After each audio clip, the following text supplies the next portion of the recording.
آپ کے سامنے عرض کیا کہ حضرات صحابہ کرام معیار ایمان بھی ہیں اور معیار دین بھی ہیں اور اسی کے ساتھ مدار دین بھی ہیں. یعنی اللہ پاک نے اپنا جو دین وحی کی شکل میں اتارا ہے اس میں ایک واسطہ حضرت جبریل علیہ السلام ہے اور ایک واسطہ حضرات صحابہ کرام ہے.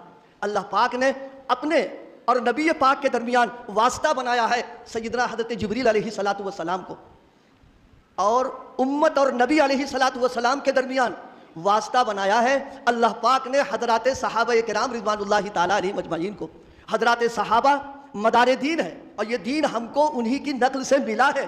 اس لیے اگر ان کی شخصیت، اگر ان کی ذات مجروح ہو جائے گی تو یہ سارا کا سارا دین جو ہے یہ غیر معتبر ہو جائے گا. اس لیے ایک جملہ جو جانشین امام اہل سنت حضرت مولانا عبدالعظیم صاحب فاروقی سے میں نے یہی سنا، فرمایا تھا حضرات صحابہ کرام کو ماننا، ان کی عقیدت، احترام، محبت اور عظمت ہونا یہ ہماری مجبوری کا لفظ انہوں نے استعمال کیا تھا. مطلب یہ ہے کہ جب دین کو اللہ پاک نے ان کو پہنچانے کے لیے اللہ پاک نے ان کا انتخاب کر دیا ہے، اس کا مطلب یہ ہے کہ بغیر ان کے مانے بات بنے گی نہیں. تو اس بنیاد پر صحابہ کرام مدار دین بھی ہیں اور صحابہ کرام مدار ایمان اور معیار ایمان بھی ہیں.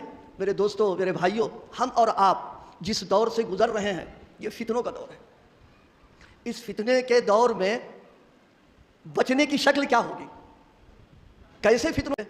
تو یہ جو فتنوں کی شکلیں آ رہی ہیں اس کی سب سے بڑی بنیاد وہ میں عرض کرنا چاہتا ہوں کہ ان فتنوں کے دور میں سب سے زیادہ ضرورت اس بات کی ہے کہ اہل حق علماء، اہل حق صلحاء، ان کے ساتھ ہمارا تعلق مضبوط ہونا چاہیے، ان کے ساتھ وابستگی ہماری پختہ ہونا چاہیے، اور اتنی مضبوط اور وابستگی ہو کہ اگر کوئی بات دینی کے دین کے تعلق سے سننے میں نہیں آ رہی ہے تو خود عمل کرنے کے بجائے ان سے پوچھنا، ان کی ہدایت پر عمل کرنا، یہ ہے فتنوں سے حفاظت کا مؤثر طریقہ.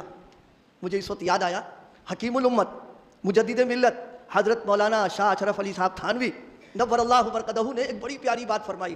فرمایا زندگی گزارنے کا اصول یہ ہے کہ کسی کو اپنا بڑا بنا لو.